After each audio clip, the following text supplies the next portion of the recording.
Hello everybody, welcome to the channel. My name is JGOD. In today's video, we're going to focus on why you should never copy a pro player's class setup in Call of Duty Modern Warfare. And I know initially you're probably thinking, well, why wouldn't you want to copy a pro player's class setup? Obviously, they're pretty good. And if you're looking to improve, you'd want to just go ahead and try and grab the best class setup possible and just make it your own. And I'm sure you've seen those videos around where it says, I use Scump's class setup, and you won't believe what happened. And when you click on the video, they're probably using that pro player's class setup, but what they always forget to mention is that the pro players actually play a completely different game than we do in a public match setting. So when you go ahead and queue up for quick play, ground war, search and destroy, whatever you're playing, the pros have a completely different rule set. And because of that, there's certain choices that they make in their class setups that might not be the best for your particular scenario. And that's not even considering the fact that they're just really good players and they might not need certain attachments to help with recoil that an average player might actually need help with. So throughout the video, we're going to take a look at one of their class setups. We're going to look at the different rule set that they actually play with because, like I said, they play a completely different game. And on top of that, the players even have their own set of rules that they agree on, generally called a gentleman's agreement, where they agree not to use those even though they're not strictly forbidden within the rule set. So quick reminder, if you do enjoy the content, please let me know by hitting that like button. And if you're brand new or haven't yet subscribed, definitely consider subscribing with notifications on so you'll be able to find your way back to the channel. So obviously there's going to be slight variation within the pro player class setups, but a generic one we could take a look at here is with the Corvus barrel, the Commando foregrip, the stipple grip tape,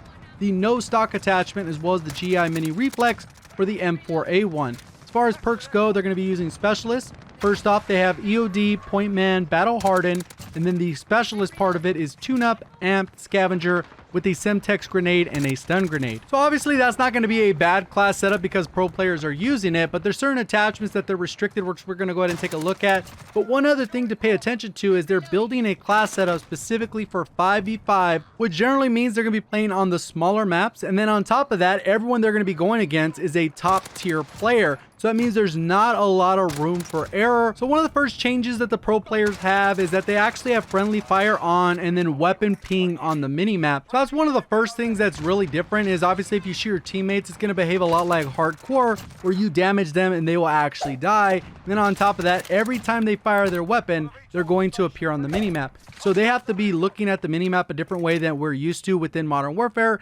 even though that's pretty much the way it's worked in pretty much every other Call of Duty up to this point. So let's keep this moving and jump into the mode. So they're only going to be playing Domination, Hardpoint, and Search and Destroy. And that's usually pretty standard. Usually going to have those two different respawn game modes. In this case, you got Domination and Hardpoint, and then you got the non-respawn game mode, which is typically Search and Destroy. So that's nothing new there, but there's typically different play styles and class setups for each of those.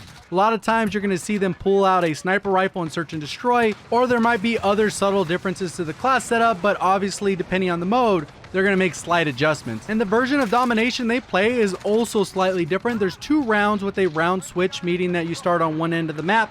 After the time has elapsed, you're going to go ahead and flip to the other side, and it's strictly based off a 6-minute round timer. So pretty much based off the rules, the winner is decided at the end of the second 6 minutes. So basically after 12 minutes have elapsed, whichever team has a higher score is the winner. Regardless if that score is 200, 250, 375, it doesn't really matter as long as they are ahead of the other team. Now let's go ahead and look at the weapon and attachment restrictions. They are restricted from using LMGs, shotguns, the riot shield, any kind of launcher, any of the M203 attachments, which are basically those underbarrel attachments, and then the frangible wounding, which is a weapon perk. And overall, those are pretty standard restrictions. For the most part in the past, they banned also rapid fire as well as high caliber, but obviously since those aren't attachments within Modern Warfare, it's not something that they have to restrict. Now let's look at the equipment restrictions. You can't use claymores, C4, Molotov cocktails, proximity mines, heartbeat sensors, gas grenades, snapshot grenade, the stim shot,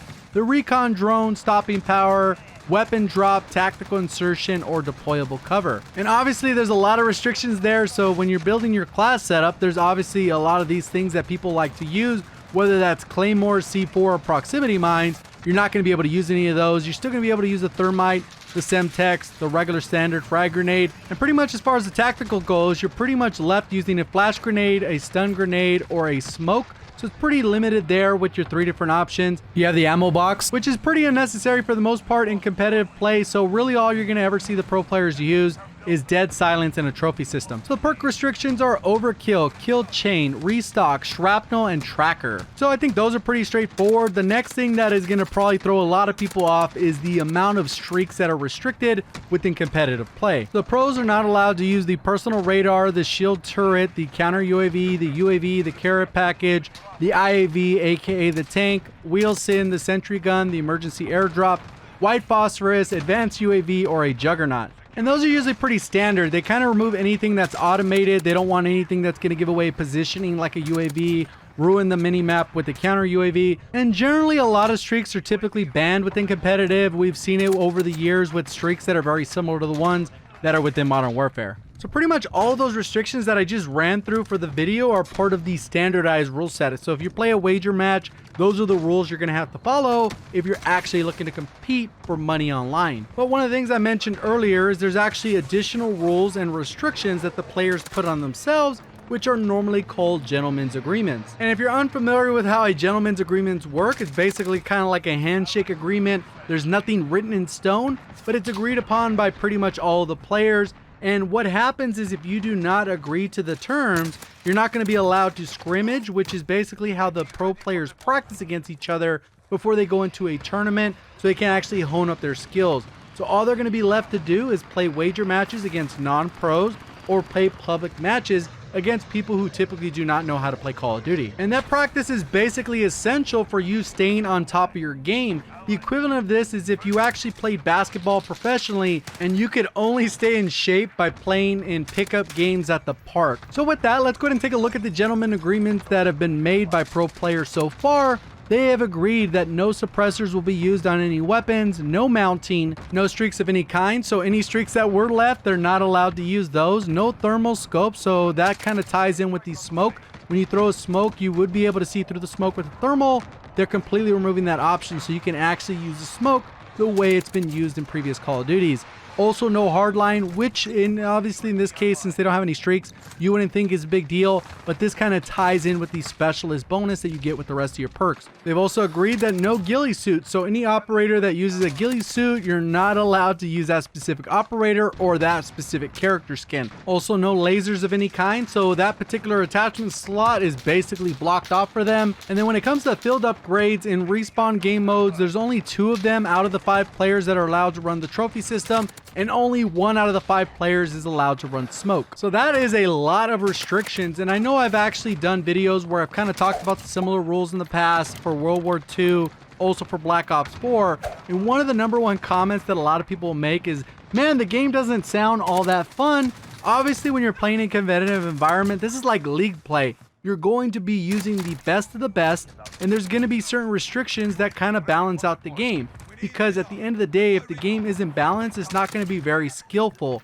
The reason for that is because if you allow too much variety, that is going to make it so that people are able to cheese certain things. Obviously, at a pro player level, they know what walls you can shoot through. So imagine that an LMG with FMJ, they can just spray through the wall with the 200 round magazine, and they know all the different various areas of the map that can be wallbanged. So you can shoot through them, and it'll make it so that no one can actually invade a hard point. You can hold down a domination flag, and usually the person that's going to make that type of content has never actually watched competitive Call of Duty. Initially, I wasn't really into competitive Call of Duty, but as you improve as a player and start to learn all the different various nuances of how to play the game, you can appreciate what the game is played like at a very high level. So getting back to why you never want to use a pro player's class setup, it's just because they're not allowed to use everything within the game, and obviously their class setups are going to reflect that.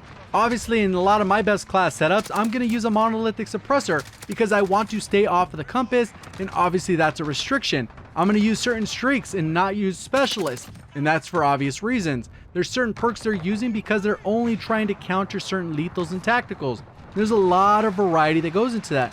Obviously, if I want to use a thermal scope, might be a better option than not using a thermal scope, especially if I'm going to run smokes. And some attachments are mode specific. One thing that you'll notice is a lot of pros are only going to use the standard magazine, but when you see them jump into a public match, if they're playing ground war or 10v10, they're going to use the 60 round mag for the M4. It's just kind of a natural thing they do because you know you're going to run into more players. Even though they're just as accurate, they're going to run into more players. With the 5v5 setting, normally you're going to run into 2-3 players at max. You're also going to see that they don't typically run scavenger, and they're not going to run an ammo box. And there's a couple reasons for that. One, they don't typically live long enough. They usually go on like a 5 or a 6 streak and then they're good. But the other reason is pretty much all the pro players in the lobby are only going to be running the M4 or the MP5. So when they run over that particular weapon, their ammo is automatically going to restock. So that's kind of just a few of the subtle things, but there's a lot of other little things that you got to be aware of. I highly recommend, if you've never watched competitive Call of Duty, is to watch some competitive Call of Duty when it goes live later this month. So if you like the video, hit the like button, and if you're brand new to the channel or haven't yet subscribed, this would be the time to hit the red subscribe button with notifications on by ringing that bell, so you'll be able to find your way back for more Call of Duty content. Also, thank you to my partners over at G Fuel, Respawn Gaming, as well as Control Freaks, where if you use code JGOD, you will get a discount on all those products, and all those links can be found in the description below. Do appreciate all the support on the channel. Thank you for watching. As always, have a great day.